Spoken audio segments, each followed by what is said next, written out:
A Zoom é plural, a Zoom é digital. A Zoom é plural, a Zoom é digital.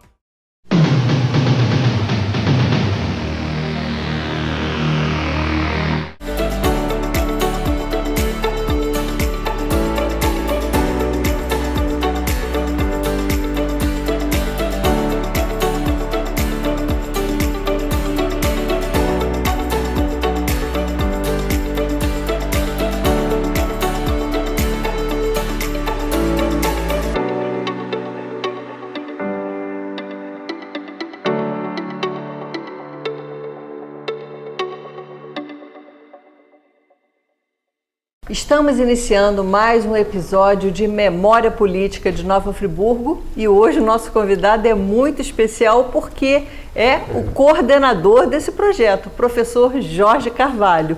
E eu também estou aqui com meu colega da Academia Friburguense de Letras, professor Robério Canto, que vai ajudar aqui na sabatina, né, do Jorge. Jorge, nós falamos aqui durante assim, alguns episódios sobre essa questão do Partido dos Trabalhadores ter sido formado por professores, diferentemente do que eu imaginava. Eu imaginei que o Partido dos Trabalhadores em Friburgo tivesse sido criado pela classe operária, né? Mas não, saiu do Sindicato dos Professores. E você foi um professor também, militante da política. Isso daí é um caso assim, típico de Friburgo ou isso acontece de uma maneira geral? Essa questão da organização dos professores, isso depois ser levado para participação política, né, no processo político? Janaína, inicialmente uma honra, um prazer estar aqui ao seu lado, ao lado do colega professor Robério. Ele não lembra, mas ele foi meu professor no ginásio, meu e de sua prima. Renilda. Eu era um rapazinho e você era um menininho. O quarto ano ginasial do Colégio Estadual de Nova Friburgo. Sua prima era Renilda. Renilda, hoje mora em Portugal, era minha colega de turma. E Roberto começando a carreira dele, Com certeza. Eu acho que nós fomos a primeira turma dele. Depois éramos calouros os dois. Aí depois trabalhei com o Roberto no Colégio Rui Barbosa, no Nossa Senhora das Dores, onde ele foi meu coordenador lá, o Jamil Eujaic. Então é uma alegria muito grande, a relação também com a sua família muito bacana. Seu pai, Aires, foi companheiro meu na banda, né, Terra Friburguense.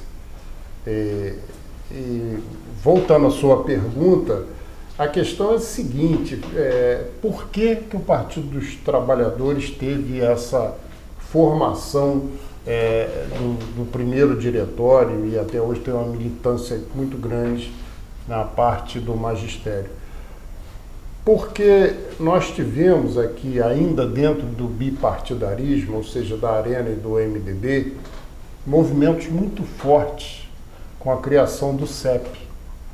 E nós tivemos ainda no governo Chagas Freitas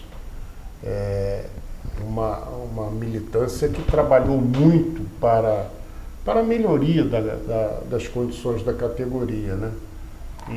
Então, quando a ditadura militar extinguiu os partidos Arena e MDB e abriu o pluripartidarismo, o magistério estava organizado dentro não só do CEP, como também do Sindicato dos Professores. E a grande maioria optou pelo PT. Alguns outros não, como foi o meu caso, que eu continuei no MDB, Bruno Calderaro, Carlos Guimarães foram para o PDT. Mas foi esse movimento sindical no final dos anos 70 que criou essa situação. Uhum. Robério? Uma parte, Jorge. A mesa que compôs a primeira reunião do CEP aqui em Friburgo, estávamos eu, Bruno e Carlos Guimarães. Razão pela qual meu nome foi parar no Serviço Nacional de Informações, né? O meu também foi. Eu com essa cara de terrorista que eu tenho. Será que eles tinham medo da gente? O Bruno é que conseguiu uma cópia lá com meu nome. O advogado nosso foi o doutor Humberto Eljai, na época. Né? É uma coisa que era mais um romantismo nosso, um sonho, uma coisa, não é? Do que assim, aquela posição radical dos sindicatos. Ninguém queria roubar governo, né? Não, ninguém queria. Eu me lembro que eu liderei a greve dos professores municipais à época, o núcleo dos professores ligados à prefeitura. Éramos eu e mais umas 2 ou 3 colegas que comandávamos, organizávamos aquilo. E o prefeito era o Alencar Barroso. E todas as vezes que nós pedimos audiência a ele, ele nos recebeu. Teve uma vez que ele chegou aí uma assembleia nossa. Legal, a gente é muito boa de lidar, né? Quer dizer, então o que nós poderíamos assustar a ditadura militar, né? Uma coisa... Eu até escrevi uma crônica desse título, Eu Terrorista. Esse tipo de terrorismo não vai funcionar nunca aqui no Brasil, porque era aquele negócio de você procurar um plano de cargos e salários, valorizar a formação, incentivar o profissional a ter uma formação após o concurso e até a formação mesmo dele, mas procurar aperfeiçoar, fazer curso e ter a progressão por tempo de serviço e por qualificação. Era isso que a gente queria, nada mais do que isso. Eu acho e que sempre nós fizemos a reposição das aulas, né, Roberto? Sempre. Eu tenho muita aula à noite no Jamel Jai para fazer reposição. Sábado à noite. Sábado à noite. E eu lotava a sala. Agora, eu acho que no fundo todos nós éramos contrários à revolução, né, ao regime militar. Ou a grande maioria era. Mas nós estávamos fazendo um movimento político, né? Não, de forma alguma, era um movimento sindical. A nossa greve da prefeitura durou 49 dias. E naquela época foi o recorde nacional, todo mundo falava isso. Os professores de Friburgo fizeram uma paralisação maior do que o Lula no sindicato dos metalúrgicos lá em São Bernardo, que a deles lá não durou esse tempo todo. Mas nós conseguimos avançar bastante coisas e não houve perseguições. A nossa secretária era a professora Regina Leiro. Ela nunca também colocou nenhuma situação... Éramos todos colegas, no fim das contas, né? Ela era secretária lá, na prefeitura, mas era a nossa colega no Jamel Jai, né? Quer dizer, então era uma relação que não tinha por que azedar, não tinha essa... nós tivemos muito apoio da sociedade e conseguimos alguns avanços importantes. Sempre tem, né? Eu me lembro Você de sempre Lobianco, consegue. uma vez me chamou, como chamou vários outros, eu era um rapazinho começando, e me fez um questionário danado. Eu falei, meu Deus, vou sair daqui, vou ser fuzilado. O Olivone me cavetou aquilo, nunca deu nada naquilo. Você está falando essa questão de avanço, né? Por exemplo, eu estou escrevendo um artigo e fazendo um documentário sobre a história da Renda Zarp. Então eu comecei, quando eu estava fazendo a pesquisa, a Renda Zarp começou a dar uma série de benefícios aos trabalhadores, como refeições, né? Porque as pessoas traziam marmita, aquilo azedava, enfim, uma série de benefícios. Isso a partir de 1934. Mas aí depois, quando eu fui pesquisando mais a fundo, teve uma greve muito intensa que começou na Renda Zarp e se espalhou por todas as outras indústrias, no qual acabou falecendo Licínio Teixeiras, que era um funcionário da Renda Zarp. Quer dizer, então sempre, infelizmente, você precisa de uma luta, né, de um sistema, uma organização, de uma pressão para você conseguir ter benefícios, né? Mas nas escolas particulares era mais complicado. Ah, sim. O nosso sindicato, o Simpro, né? Sindicato dos Professores, não tinha tanta força como teve o CEP. Depois é que nós conseguimos organizar uma organização um pouco melhor e conseguimos alguns avanços importantes para a categoria, que hoje eu converso com os professores que estão ainda trabalhando, e muitas das coisas que nós conseguimos, Roberto, em plena ditadura militar, eles perderam os colegas professores perderam na plenitude democrática. Pois é, né? Inclusive a que ironia, né?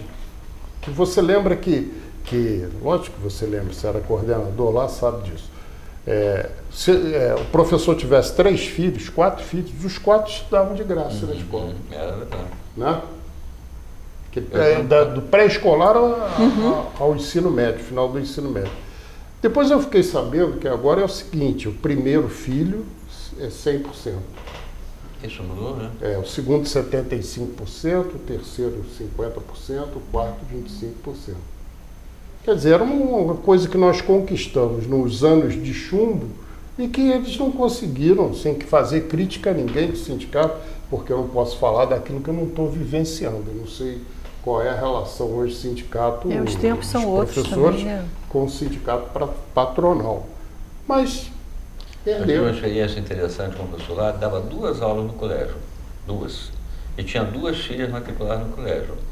Aí eu falava com ele, você é o maior salário do Colégio Nacional das 2. Você é o maior salário do Colégio Nacional. E outras coisas, Janaína. Por exemplo, quando eu estava nos períodos finais da faculdade de matemática, o professor Pedro Sérgio, que era o coordenador do curso de matemática, lembra dele, né? Lá de Bom Jardim, Pedro Sérgio, professor de matemática. Muito bom. Pedro Sérgio Magés Monerá, grande amigo meu.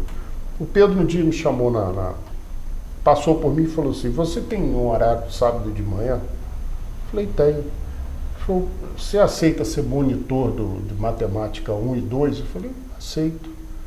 E eu estava terminando a faculdade e fui lecionar, fazer a monitoria dele no sábado pela manhã. Aí um dia a Madre Cormélio me chamou. Jorge, preciso falar com você. Eu falei, será que eu fiz de errado? Aquele jeito dela, né? Tão bacana. Passa lá depois. Aí eu passei, ela falou assim, meu filho, olha aqui. Nós acabamos de assinar a sua carteira como auxiliar, professor auxiliar. A partir de agora você não paga mais a faculdade. Eu fui ser monitor e tive ali o resto do curso, finalzinho do curso, sem pagar, que era uma conquista do sindicato. Né?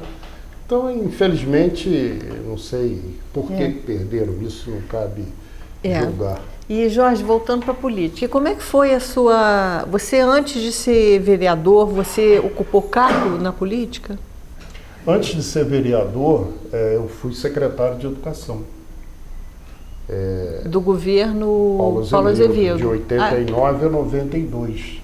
Então eu pensei que você tivesse sido vereador antes. Não. Você primeiro foi secretário de Educação. O primeiro mandato do Paulo, de 89 a 92, foi interessante aquele mandato e a composição do governo, porque o Paulo ele escolheu um secretário, que foi o secretário de Fazenda, Dr. Neucir D'Angelo.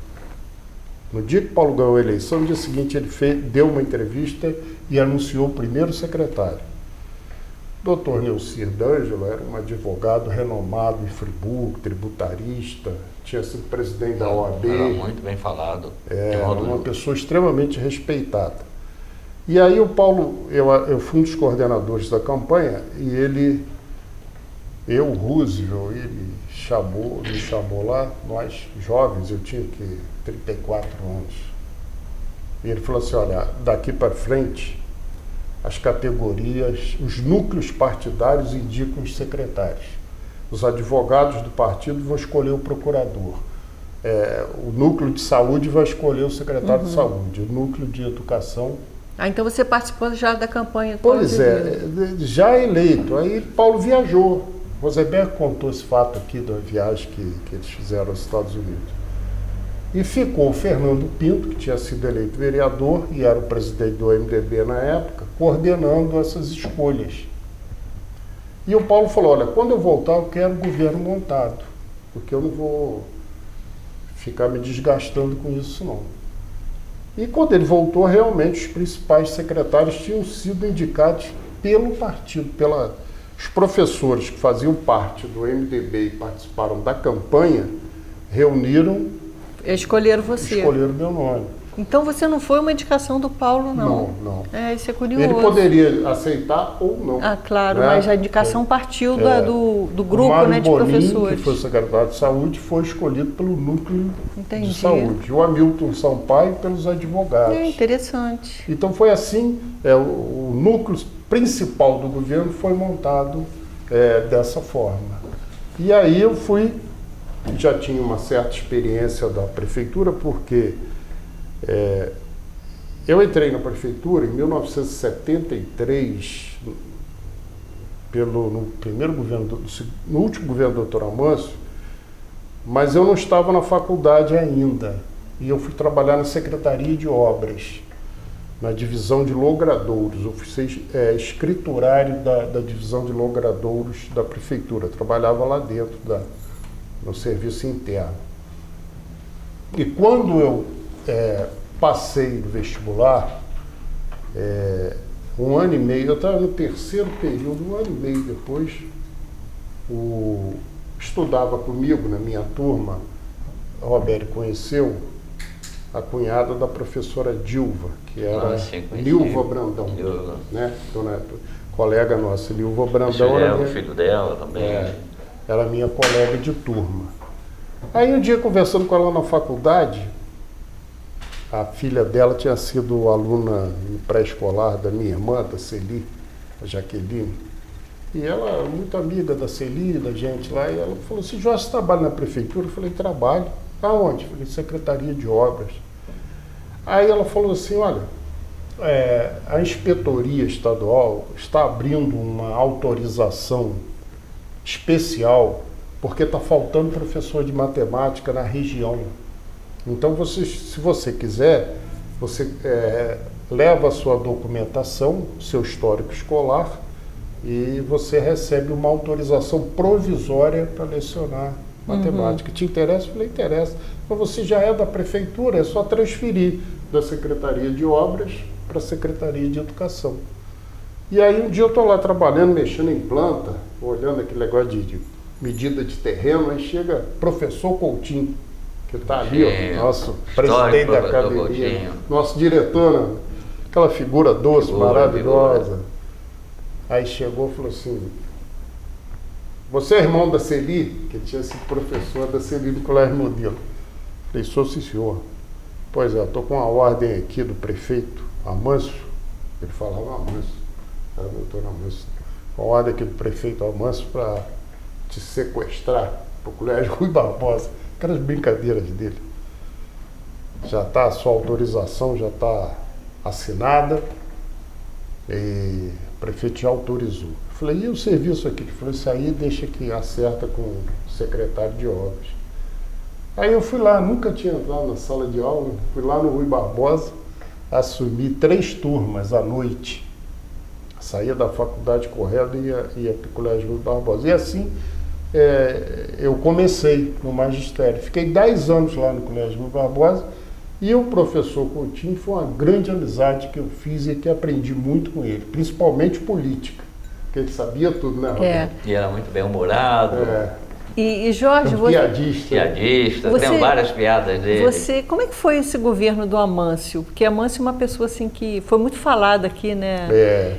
Esse último governo dele, até nós tivemos aqui os depoimentos, foi muito conturbado, principalmente no início, com aquele episódio da Câmara em que houve o crime que vitimou o Guido da Flon, né? Certo.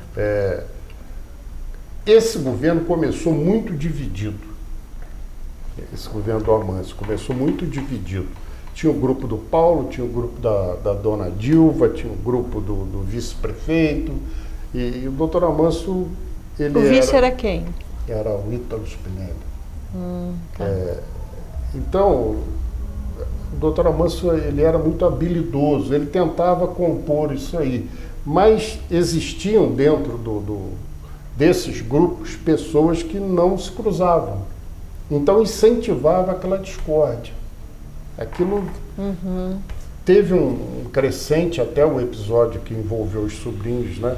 O Paulo, Rodolfo e o Gilberto. Que a gente tratou que vitimou o Guido, né? No episódio do Lúcio Flávio, né? A gente falou sobre isso. Tá fazendo 50 anos agora. O crime da Câmara. 50 anos.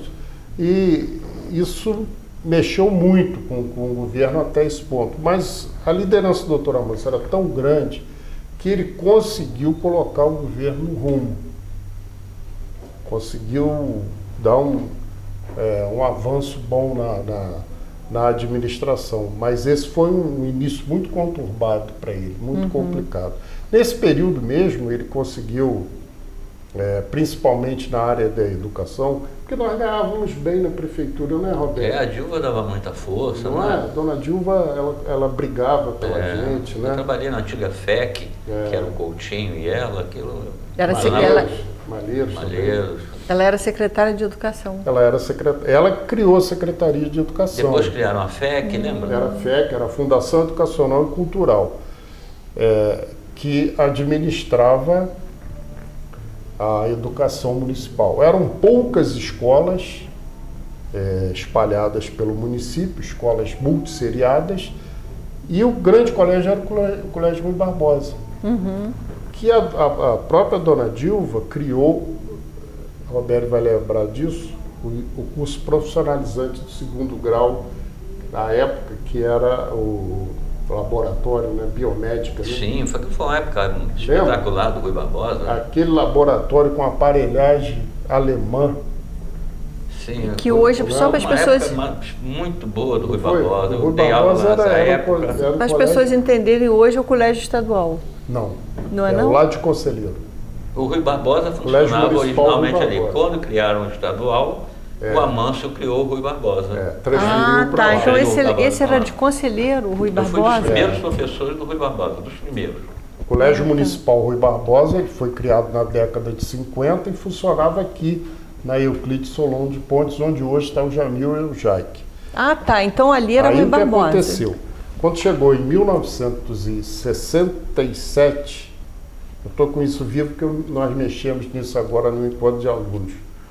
O Estado encampou o colégio. E aí criou o colégio velho, uma fábrica meio demolida.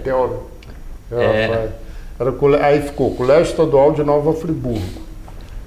E o Colégio Rui Barbosa não foi extinto. Aí o doutor Amâncio construiu o prédio Conselheiro. Interessante, Janaína, e Roberto vai lembrar disso também, toda hora eu vou falar isso porque ele tem boa memória, que ele criou um complexo educacional ali no Prado. Olha a visão dele. Era o Jardim de Infância, Maria Duque Estrada Laginestra, né? A escola primária, Décio Monteiro Soares, e o Colégio Rui Barbosa, que era do antigo ginásio ao 3º ano do antigo. E por que ele concentrou isso tudo em Conselheiro? Porque Conselheiro era o local que estava crescendo naquele momento. Entendi. Era toda a movimentação de crescimento estava deixando de ser um distrito rural para passar a ser um distrito industrial e urbano. Exatamente. Então ele deu essa condição. Foi o único distrito rural que se transformou em urbano. Exatamente. Hoje em dia, na configuração, são 8 distritos, só que o centro e Conselheiro que são urbanos, né? Era o curso de análise clínica. Né? O Lira, né? Lembra do Lira? Lira e Gilberto. Lira e Gilberto. Eram os coordenadores. Né? Dois excelentes, né? Aí teve uma coisa interessante desse curso, que naquela época o vestibular era unificado, né? 6 Gran Rio. Terceiro ano tinha 28 alunos, terceiro ano. Primeira turma que se formou. Era tudo fazer xizinho no 6 Gran Rio. Aí foram trabalhar nesses laboratórios todos, mas fizeram vestibular do CIS Gran Rio. Desses 29 ou 28, 23 foram aprovados. Nossa, o colégio tinha um nível muito bom. Não é? Dava muito professor. Aí o que aconteceu, Janaína? As escolas particulares abriram o olho para cima da gente, dos profissionais. Aí eu fui trabalhar no Dieto, fui convidado para ir para o Dieto, que era o grande colégio pré-vestibular de Friburgo. Fui para o Mercedes, depois para o CEF, para o Anchieta, mas tudo dentro desse trabalho que a dona Dilva incentivava. Ela dava condições para a gente trabalhar. Cobrava, né? Ela investiu muito na educação. Mas ela cobrava, né? Ela sabia cobrar. E você já citou aqui que no primeiro governo Paulo Azevedo, que você acabou sendo secretário de Educação, a receita da Secretaria de Educação foi de 50% do orçamento. Quando a legislação obriga 25%. 5%, né? 25%. Por quê? Eu queria te botar um pouco em foco, na fogueira. Você está em foco, deixa eu botar na fogueira. Para te falar uma coisa que me ocorreu. Que é o seguinte, você é um observador arguto aí da vida política de Friburgo. E um dicionário ambulante também, né? Ambulante. De quem foi vice, quem não foi, partidos, configurações de partidos. Mas mais do que isso, você teve uma época que você foi protagonista, né? Um grande protagonista, você foi vereador mais uma vez, presidente da Câmara, secretário de Educação, participou de muitas campanhas, né? Muitas. Então eu acho que você passou muitos momentos complexos, né? Difíceis. Bons e ruins. Bons e ruins, mas não é uma coisa fácil, né? Não, levar, participar de uma campanha política e tal. Se No momento em que a cidade se estava você pegar uma foto minha no dia que eu tomei posse como secretário de Educação e quando terminou, os cabelos ficaram brancos ali. Ainda bem que ficou bonito para você. Mas eu ia te falar o que eu ia te falar. Assim, você exerceu todos esses cargos, deve ter tido muita situação muito difícil para resolver. E eu te pergunto o seguinte, assim, para você pessoalmente, não como político, mas para você como pessoa, como ser humano, qual foi o momento assim, mais tenso, mais difícil que você enfrentou nessa sua trajetória? E como é que você contornou esse momento crítico da sua vida? São vários momentos, vários. Por exemplo, Na Secretaria de Educação, o problema maior, nós assumimos o governo dia 1º de janeiro de 89. O governador do estado era Moreira Franco. No dia 8 de janeiro, o Moreira Franco fez um seminário em Friburgo com os prefeitos da região. A secretária de Educação dele era a professora Fátima Cunha, não sei se você lembra dela. Foi lá no Hotel Busque. Aí o Paulo Azevedo me apresentou a secretária de Educação. Ela falou assim, eu preciso falar com você. Muito sério. Eu falei, pois não. Ela falou, deixa eu terminar isso tudo aí. Quando terminou, nós sentamos numa mesa, ela abriu uma pasta, tinha um censo escolar feito no município o que ela fez do estado todo. Ela falou, estou te entregando isso aqui, porque isso é muito grave. Nós tínhamos, Roberto, 10 mil crianças na idade de 7 a 14 anos fora da escola. Opa! Para você ter uma ideia, o Alencar, quando saiu, em 1982, ele deixou matriculados na rede 6.850 alunos.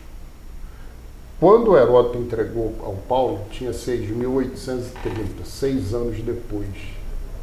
Olha só. Sim, todo mundo foi. Então, como é que ia fazer isso? Você não aumentou Não. Ele investiu na educação o básico. Ele não expandiu a rede, ele não incentivou o professor, pagava muito mal, uma situação complicada. Aquilo era terra arrasada. Aquilo foi meu primeiro desafio. Eu fui para casa e não dormi já. Com esse número, né? Eu sabia que tinha demanda reprimida, mas não sabia que era esse número. dessa dimensão, né? Aí na segunda-feira eu levei aquilo lá, mostrei para o Paulo. O Paulo falou assim, esse orçamento eu não posso mexer, porque já está pronto, eu recebi pronto. Primeiro ano, né? Eu já recebi pronto. Ou seja, você não tinha dinheiro para botar essa criançada toda na escola. Eu falei, e aí? Ele falou, aí que eu vou trabalhar para aumentar a arrecadação, e tudo que eu aumentar de valores arrecadados, vou jogar na educação. Vamos fazer o que for possível esse ano. Para você ter ideia, o Colégio Demerval Barbosa Moreira estava fechado, que era um dos principais da rede. E no bairro de Olaria, né? Bairro de Olaria. Vamos fazer isso, vamos reabrir o Demerval. Aí nós fomos com essas obras de impacto, porque você conseguia dar uma visão diferente da população em relação à educação. Pedimos apoio do governo do estado, naquele tempo o estado atendia também o primeiro ciclo do ensino fundamental, e conseguimos abrir algumas vagas, como no Tufi El Jaique, como ali no João Bazé. E fomos trabalhando juntos. Aí depois o CIEP de Olaria foi construído também, que estava sem uma clientela. Nós incentivamos para aumentar aquilo, de tal forma que a gente conseguiu levar aquele ano de 89, demos uma melhoria salarial. Para você ter ideia, eu sempre falo isso, para você ter ideia, né? A merendeira, a servente, o pessoal de apoio ganhava meio salário mínimo. Meu Deus. E o piso do professor era 1 salário mínimo. Coisa que praticamente hoje não está muito longe, não. Mas aí nós dobramos aquilo ali, dobramos o professor, né?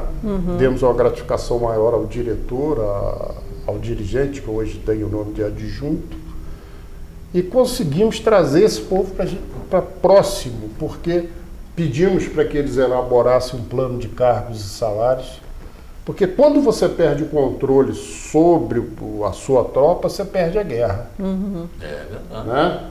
Então, trazendo o povo, os profissionais da educação, observando que nós estávamos trabalhando para melhorar aquela situação, parceiros, né? viraram parceiros. Viraram parceiros. E eu tenho na sua família 2 grandes profissionais que me ajudaram muito, né? Rosalie e Remilda. Rosalie e Renilda. Rosalie no Rui Barbosa e Renilda lá no Dante Magliano. A Remilda foi diretora do Dante por muitos anos. Muitos anos. E a Rosalie é sua admiradora mesmo. Rosalie é uma grande amiga. Fica carteirinha. E as filhas dela foram minhas alunas lá no Anchieta. E aí, Janaína, Roberto, nós conseguimos acalmar aquele ambiente. Entendi.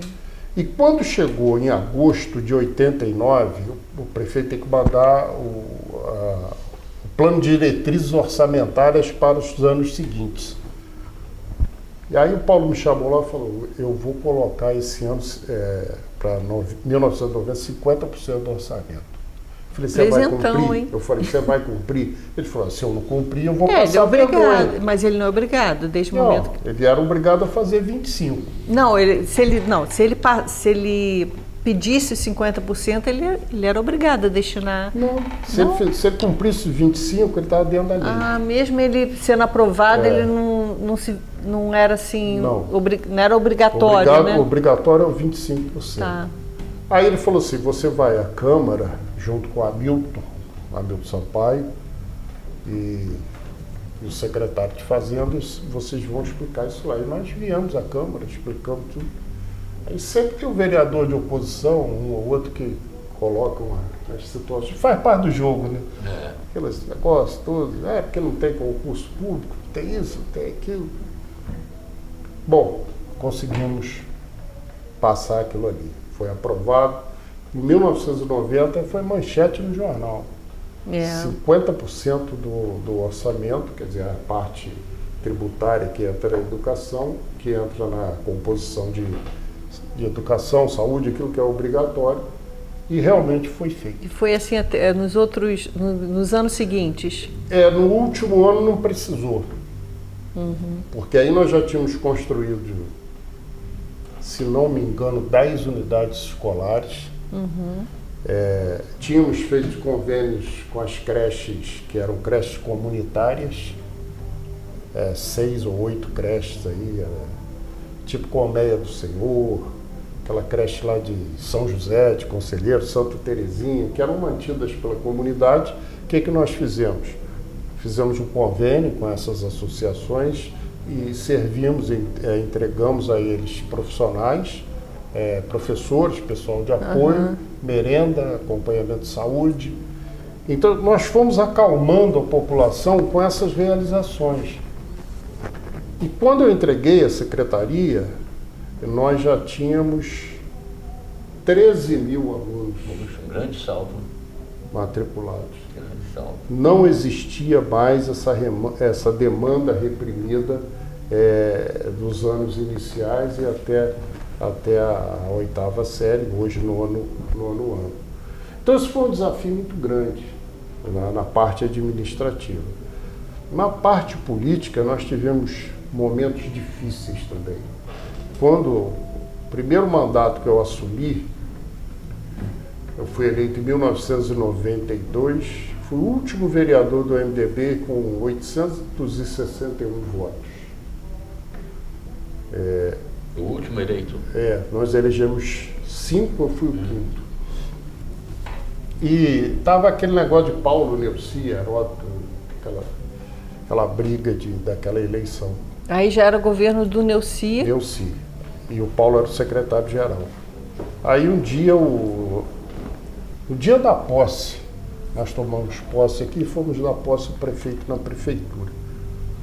Aí o Neuci me chamou no canto e falou assim, Fernando Pinto era o presidente, foi eleito presidente, eu fui eleito primeiro secretário da mesa diretora. O Neuci falou assim, Jorge, eu vou mandar um ofício para a Câmara amanhã e você vai ser o líder de governo. Olha só, líder de governo, marinheiro de primeira viagem numa Câmara que tinha figuras como, olha só, Renato Abirrame, na oposição, Renato Abirrame, Reinaldo Rodrigues, Mário Aguilera, Bruno Calderaro, Saudade Braga.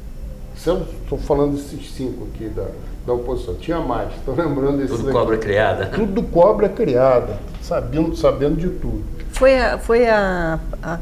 essa gestão que fez a lei orgânica do município? Não, a lei orgânica foi a anterior. Ah, tá. Eu participei como secretário de Educação. Você era secretário. E aí, Robério, o líder de governo, hoje eu não sei se é assim, acho que nem é, mas o líder de governo, ele apanha dos dois lados. Ele apanha da oposição e apanha da bancada de sustentação. Imagino. Porque o vereador que está na sua bancada ali, é seu companheiro, ele chega e fala assim, hoje eu não vou votar essa matéria não. Por que não vai? O prefeito precisa... Não vou votar não. Eu fui lá na prefeitura e me atenderam muito mal, então não bota em votação não, que eu vou votar contra. Tem esse jogo, né? Esse jogo, que tem até hoje. Né? Exatamente. Que tem até hoje. Aí eu falava, ó, eu vou botar em votação, vou pedir voto nominal. Depois vocês se entendem com o prefeito e com o secretário-geral. Que a matéria está aí, os pareceres estão dados, matéria de urgência, eu não vou retirar não. Então eu vou sair da sessão. Você vai aparecer na ata como você está ausente. O problema é seu. Você não foi atendido num pedido. Agora, quantos já te atenderam? E eu não tirava a matéria. Eu tirava. Isso não é problema meu. Essa relação de dar lá, toma lá, dar cá, isso não é comigo. Eu não sou prefeito, sou líder de governo. Estou indo para ser babá de vereador. Né? Uhum. Aí eu botava em votação, mas nunca perdi nenhuma. Porque na hora eles iam votar. Eu sabia que se não votasse, iam perder muito mais do que ganhar. Então isso era difícil. Mais difícil ainda foi aquele momento final que o processo em Brasília caminhou para afastar o Neuci e entrar o Heródoto. Aquilo foi extremamente tenso, porque nós chegamos a ter, no dia 1º de novembro de 1994, não, dia 2 de novembro, dia de finado, nós tivemos 3 prefeitos em Friburgo. É verdade. No mesmo dia. O Lira, o Paulo, no mesmo dia. Agora... Amanheceu o Neuci, foi afastado, entrou o Tião Pacheco. Tião Pacheco. Tião Pacheco governou de 9 até as 4 da tarde.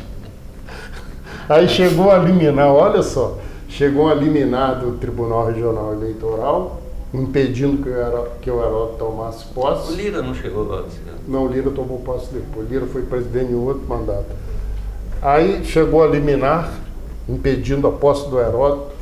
O povo do Heródoto todo na prefeitura, as pessoas arrumadas, deputados, senadores, que negócio todo para dar posse ao Heródoto, chega a liminar, proibindo a posse do Heródoto, mandando retornar com o Neuci. Jorge... Aí aquele povo arrumadinho lá sai correndo e tinha gente que falava assim, as pessoas não sabiam, onde é a posse do doutor Heródoto? Aí é a turma, né? Posse do doutor Heródoto, então vai ter aquela turma de de militância. Quem é posse, doutor Herói? Quem está tomando posse agora é Neuci. E Neuci já estava aqui na Câmara, Nossa, tomando posse de novo. que tensão, né, rapaz, que a cidade viveu, É. Isso né? foi complicado. Agora, já só as pessoas entenderam por que aconteceu esse imbróglio todo, né? Foi porque a candidatura... você explica aí para as pessoas entenderem. Você já começou sobre essa questão do processo, mas por que aconteceu? Porque, olha só, quando durante a campanha, o Paulo, no dia 1º de abril de 1992, o Paulo Azevedo era o prefeito, ele renunciou ao mandato. Sim. O Neuci era o vice-prefeito também. Os dois renunciaram e inverteram a chapa. Foi O Neuci, Neuci, que era vice, passou a ser foi isso que foi candidato a impugnado, prefeito. né? A questão é, a Constituição permitia isso? Essa era a dúvida, não é? A Constituição, ela era omissa nisso, porque ela dizia o seguinte, o chefe do Executivo, para se candidatar a outro cargo, só que não dizia qual era o cargo, ele tem que se afastar 6 meses antes da eleição. E alguns juristas entendiam que realmente eu também... A outro cargo ou ao mesmo cargo? A outro cargo? A outro cargo. Outro cargo. Por exemplo, se ele quiser ser deputado, se ele quiser ser vereador. Uhum. E outro cargo, alguns juristas entendiam que o vice-prefeito era outro cargo. Mas outros diziam que o vice-prefeito era um eventual prefeito, era o mesmo cargo. Aí assumiu o Mas Jorge era Muniz, né? eventual. Não é? A questão de quê? Não, Interpretação. se o prefeito renuncia, o vice vai ser prefeito. Aí talvez o vice não pudesse. É. Aí era uma coisa... Eu só estou lembrando que era Não, essa tá a certo, questão. mas você está certinho, é isso aí. Talvez o vice não pudesse, mas aí era um caso que teria que ser julgado quando acontecesse. E Então, essa tese foi... então, só para as foi- pessoas entenderem, foi uma jogada que ele fez uma para jogada depois política. voltar os dois Porque novamente. ele dizia assim, a campanha dizia, quem é Paulo é Neuci, Quem é quem é Neuci é Neuci é Paulo. Paulo. Não é? Então aquilo foi, e ele tinha feito um bom governo, É. tinha feito um ótimo governo, era bem avaliado. Aquilo foi crescendo, crescendo, e quanto mais os adversários batiam, mais a força política do grupo crescia. Então o que aconteceu? Aqui em Friburgo, o juizado aqui, a justiça vetou, no Rio, no TRE, permitiu, no TSE negou e no Supremo permitiu, com a medida liminar que deu condições ao Paulo de concorrer como vice, sem julgamento do mérito. E aí, aquele negócio Paulo é Neuci é Paulo, que foi crescendo, crescendo. O Neuci ganhou naquela época uma diferença de quase 12 mil votos do Heródoto. No seu livro, tudo que vi... Nem tudo que nem sei tudo que devo vi, posso contar. contar. Está explícito que muita coisa importante ficou de fora. Não E eu te muito, pergunto, algumas. Eu te pergunto, o que levou você a ser tão politicamente correto? Foi receio de magoar alguém, de ter uma Não. represália, de suscitar uma Eu sempre discussão fui muito muito grande? radical politicamente. Mas nesse livro você não é radical. Não, mas... O que você deixou de fora, Jorge? Conta pra mim, Janaína. Exato, tive- essa aí é a pergunta que eu ia fazer depois que ele terminasse. Conta pra eu, Janaína. O que Noel e Márcio ouvir, porque não. você Conta escreveu aí. o livro, né? Nem tudo que sei devo contar. E eu queria saber aqui, durante esses episódios de Memória Política, o que você sabe aqui. Porque o Jorge, depois, O ele Noel, tinha sempre o uma, Marcelo, ele sempre Bob, tinha Não é Márcio. uma nota de não. rodapé, né? Mas off, né? É complicado, né, Jorge? Você não é um momento né? ainda, né? É muito complicado e eu fiquei muito marcado por ser um político de oposição. Eu nunca ataquei as pessoas, nunca debati, discuti pessoas. Isso não me interessa. A política, é o que está feito, o que não está feito, o que precisava ser feito. Eu analiso dessa maneira. Pessoas, assim como não admito que me julguem, a minha pessoa, o político tem que ser julgado. Né? Que é o homem público. O homem público tem que passar pelo julgamento do povo, mas a pessoa não. Então, eu sempre fui daquela linha que é o seguinte, na política você não assina documento. Eu nunca vi. Aqui, vão assinar um documento. Quer dizer, vi uma vez, vou contar. Essa é uma das coisas que eu tenho que contar. Você chega, trata, tem que cumprir. Acabou. E eu via muito na Câmara aquela reunião, eu participei muito disso, aquela reunião no gabinete da presidência, resolvido votar a matéria tal da seguinte maneira, está fechado, está. No caminho do gabinete da presidência ao plenário, 3, 4 votos mudavam. Então aquilo me irritava profundamente, porque eu não sou obrigado a tratar. Né? Mas tratou. Tratou, tem que cumprir. Então eu sempre fui muito crítico disso aí. O que aconteceu do que não está no livro, que eu posso revelar agora, foi a eleição do Carlos Lira. O Heródoto tinha tomado posse no dia 23 de novembro, 3 dias depois do meu aniversário. E isso dessa questão Engraçado que eu tinha da... combinado com a turma ali na Câmara, falei assim, pô, depois da sessão vamos tomar um chopp, eu fiz aniversário dia 20 e tal. E chegou no dia 23, deu aquela confusão. O máximo que a gente tomou foi água. Então a gente está retomando essa questão desse mandato que Não, para eu contar uma das coisas que eu não contei no livro. Sim. Aí, Pois logo é, em desse fato que a dezembro, gente está falando. Neucia, Paulo Neucia. Essa Aí já, confusão. o prefeito já era Heródoto.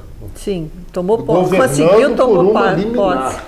Ele não tinha a posse definitiva. Uma liminar dava o direito a ele de governar.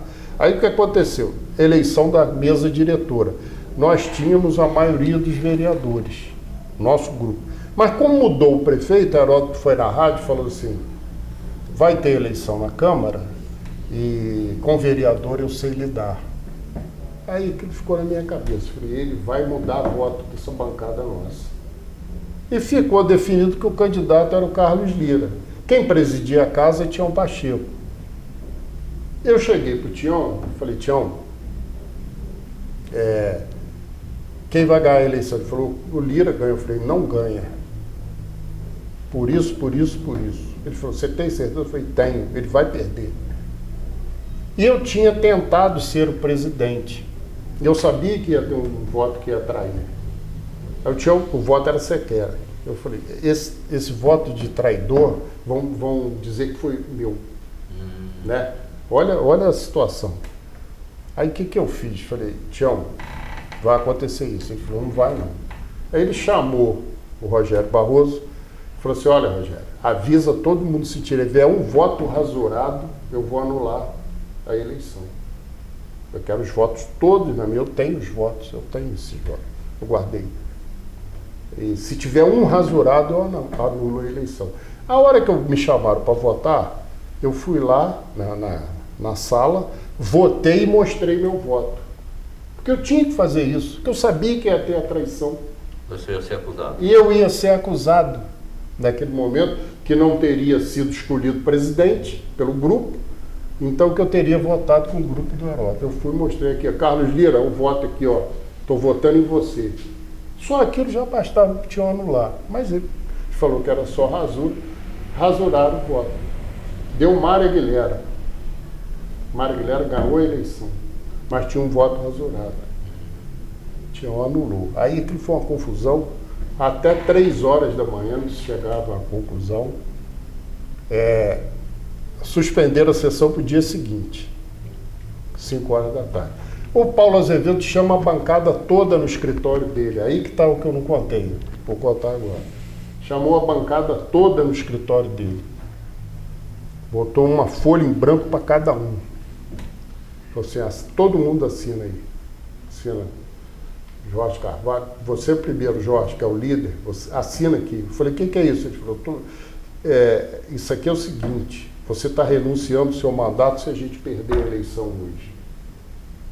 Vocês estão assinando em branco aqui e eu vou bater o requerimento de renúncia de todo mundo. Quantos tem aqui? Tem 10. Eu quero os 10 votos. O Lira é o candidato. E todo mundo deixou um papel em branco. Está aí. Eles estão aí para contar. Todo mundo deixou um papel em branco com ele. Aí o pessoal saiu assim, o traidor, né, o Judas, que eu sabia quem era, saiu amarelo, porque não podia cumprir mais, né? Amarelo, passando mal, não sei o quê. Você sabia quem era? Sabia. Aí, meu amigo até hoje. Aí eu olhei para o Paulo, ele falou assim, toma o seu papel. Eu falei, não, eu sei que você não vai... Deixa o meu papel aí, rapaz. A hora que você for entregar o meu, tem que ser o primeiro. O meu que foi... Eu fui o primeiro a assinar, né? Aí, bom, teve a eleição, deu Lira. Lira ganhou. O cara não pôde cumprir aquilo que tratou com o grupo do Heródoto. O Paulo amarrou ele direitinho. Amarrou. Aí, aquele clima, né? Eu olhava para o sujeito assim, ele abaixava a cabeça. Eu olhava para ele, ele abaixava a cabeça. Ele não aguentou, caiu no choro. Chorou. Eu não cheguei nem perto, não vou consolar traidor. Aí, no dia seguinte, o Paulo me chamou lá, pegou aquele pacote de assinatura, falou, entrega um por um, recibado. A partir de agora, a Câmara é com vocês. Tá aí, aquele jeito dele. Prometi cumprir, tá aí. Daqui para frente, quem quiser ir para o lado do Heródoto vai, quem quiser ficar na oposição fica. E dos 19 vereadores que tinha a casa, ficamos 7 na oposição e 12 foram daquele jeito que o Heródoto falou, com o vereador sempre.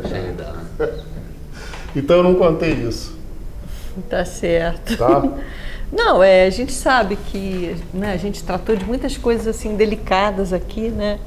Eu poderia até trazer os votos para você, mas eu trago no encerramento, a gente vai fazer o encerramento, eu quero que você guarde aqui. Tá certo. Memória política de Friburgo. Jorge, você lidou muito tempo com o Paulo, né? Muito. Paulo foi um grande amigo. Foi um companheiro fiel dele, mas houve um momento que vocês se separaram um pouco também, não? Houve pelo seguinte... Antes de vocês fazerem, concluir essa pergunta, o Paulo Azevedo é o seu modelo de política, é o seu exemplo de homem público? Ou você acha que ele tem essa polêmica, essa pessoa polêmica que ele é até hoje, por causa de muitas qualidades e muitos defeitos que ele tinha? Eu não vou dizer modelo, porque eu vejo Paulo foi um grande político, um grande administrador, um grande amigo, mas cometeu um erro. Ele e Heródoto cometeram um erro que nós pagamos caro até hoje. Nova Friburgo deve muito a eles, aos dois. Como os outros, como Amâncio Feliciano, César Guine, Dante.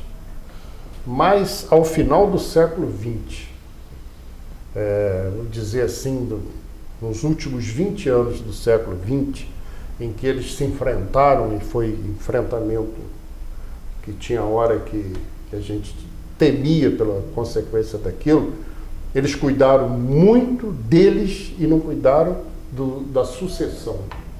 Então essa mediocridade que a gente vive hoje é uma culpa muito grande deles, tanto do Paulo quanto do Heródoto. Inclusive o Salarini falou também, né? Concorda com você no depoimento dele. Essa mediocridade política administrativa que a gente tem hoje, eles têm uma parcela de culpa muito grande. Porque a partir do momento que eles não permitiram que lideranças crescessem em seus grupos, eles incentivaram essa coisa que está aí. Porque o século XXI, ele é pródigo em mostrar como não se deve governar, como não se deve tocar a coisa pública. Eu notei que você citou de Amâncio, de Dante Paulo para trás. Do Dante até o Paulo, foram grandes prefeitos. Eram grandes lideranças. Grandes lideranças, com muita influência. Feliciano Costa. Você vê, César o doutor Guilherme Amâncio, também foi um bom com todo prefeito. aquele problema que aconteceu no governo dele, ele implantou esse Colégio Rui Barbosa que nós falamos, que era um modelo. Ele trouxe a faculdade de odontologia para Nova Friburgo, ele construiu o teleférico, ele construiu o sistema de abastecimento do Rio Grande, porque Friburgo tinha um problema sério de abastecimento de água, porque vivia do Debossan, que o Dante tinha feito lá em 39, 38. Não é? Então, e o Heródoto teve as suas realizações, o doutor Feliciano também. Hoje você não vê isso. A última grande obra de Friburgo foi a Via Expressa, que tem 30 anos. Como é que eu posso admitir... Viaduto e depois a Via Expressa. Aqui, nós educadores, como que nós podemos admitir que o Colégio do Padrão do Odete Pena Muniz, ali na Praça da Bandeira, você morava ali pertinho, foi sempre um colégio muito respeitado e a comunidade adorava a escola. O Colégio Odete Pena Muniz hoje é um depósito de sucata da prefeitura. Então esse é o exemplo que eu dou da mediocridade desse tipo de gente que governa Nova Friburgo. Nada contra as pessoas, mas não tem preparo para governar um município da importância de Nova Friburgo. Exato. Então esse tipo de coisa, aí o Paulo foi como modelo, não sei se o Paulo foi modelo, mas o Paulo deixou um exemplo de trabalho. Porque naquela época nós tínhamos grandes políticos, né? Não só em Friburgo, como no Estado, como na Federação. Nós tínhamos no Estado do Rio uma representação política da altura de Leonel Brizola, Nelson Carneiro, né? Miro Teixeira. É verdade. Hoje em dia Arthur da Távola. não toma lá da cá, né? Então, representava o Estado do Rio de Janeiro, o Afonso Arinos. Figuras que, quando chegavam à tribuna dos seus parlamentos, tanto no Senado quanto na Câmara Federal, as pessoas paravam para ouvir. Isso aí em São Paulo você tinha Franco Montoro, Ulisses Guimarães, Freitas Nova. E depois você pega a vida deles, assim, né? Pessoas assim que não tiveram patrimônio, né? Não. Né? Você O vê... doutor Amanso foi um prefeito, um político que nunca perdeu uma eleição, de vereador a deputado federal. Faleceu no exercício do mandato de deputado federal. Eu falei aquele dia aqui, do lançamento, eu tenho a votação dele de deputado federal em 1978. Ele foi votado em todos os municípios do estado do Rio de Janeiro. Era um nome, né? Era um nome No Rio de Janeiro, né? na capital, ele teve mais de 5 mil votos. Né? Em Niterói, mais de 4 mil votos. Uma votação em São Gonçalo, uma coisa... Que capilaridade de votos, né? Hoje em dia é muito difícil conseguir isso, além né? do município, Além né? do Pois município. capilaridade. Porque todos aqueles friburguenses que daqui saíram para trabalhar em outros lugares, conheciam, sabiam, levavam o nome, né? Exato. Então hoje você não tem isso. Você não tem, infelizmente. Então vejo no Paulo e no Heródoto dois grandes administradores. Fui muito amigo do Paulo. O que houve do afastamento nosso? Começou de uma coisa que ele fez que eu não gostei, mas eu disse para ele que eu não gostei. Que foi no momento que eu tinha um caminho muito pavimentado para ser deputado estadual, na eleição de 98. Eu tinha uma pesquisa que me dava uma chance muito grande de ganhar a eleição. E ele não permitiu que eu fosse candidato. Escolha dele. O líder era ele, tinha que obedecer. Ele botou o Neuci e perdeu. Comigo ele ganharia, tinha muita chance de ganhar. Porque eu estava politicamente num momento muito bom. Não estou querendo aqui jogar confete. Claro, não. pesquisa, né? Eu tenho essa pesquisa do Ibope. Eu mandei fazer na época. Eu relato isso no livro que eu mostrei a ele. Falei aqui, ó. Mesmo assim ele não se convenceu? Não. Não sei se ele tinha uma dívida... Neuci estava passando um momento difícil na vida, tinha perdido um filho tragicamente, tinha perdido o mandato de prefeito. Não sei se ele quis, naquele momento, recompensar, não sei o que foi. E sempre fui amigo do Neuci, saí dali e fui trabalhar, saí chateado e fui trabalhar na campanha do Neuci. Não deixei, porque até eu era o presidente do partido, eu não podia. Certo. Aí você vai com amargo na boca, mas vai. A política tem dessas Aconteceu coisas. muito isso. Jorge, te agradeço muito, a gente já está no final. Que pena. Agradeço muito pela sua presença. Foi muito bom, assim. Obrigado, eu que agradeço. E agradeço muito a sua participação em todos esses episódios. Eu acho que esse trabalho, né, Roberto, vai engrandecer muito o nome da academia. Tenho recebido elogios. Da Academia Friburguense de Letras, um excelente registro, apesar de que a gente tem que ter uma certa delicadeza também em tratar certas questões que não são assim apropriadas, até porque a gente não tem tempo, que a coisa é muito mais prolixa, né? Como você falou ali, né? Aquela questão do tribunal do STF, não é para num bate-papo que você trata disso, né? Mas a gente procura trazer o máximo assim de informações e subsídios para que futuros historiadores, né, escrevam alguma coisa sobre a história política do município, né? Eu agradeço essa oportunidade de você, Janaína, ter assim, comprado uma ideia minha da Márcia, né, que a gente já vinha conversando isso há muito tempo. A gente precisava de alguém para coordenar, abrir os caminhos para essa situação.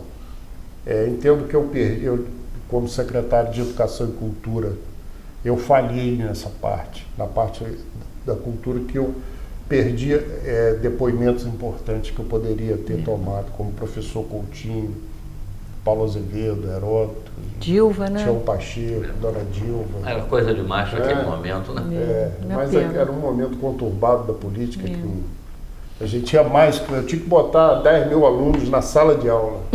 Tinha que pagar incêndio, matar um leão todo dia, né? E não era fácil não, mas graças a Deus, eu só tenho a agradecer. Eu acho que, penso que a missão que me foi dada, eu cumpri.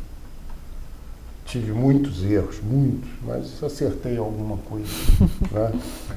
Tá ok. Isso aí, obrigado. Obrigada.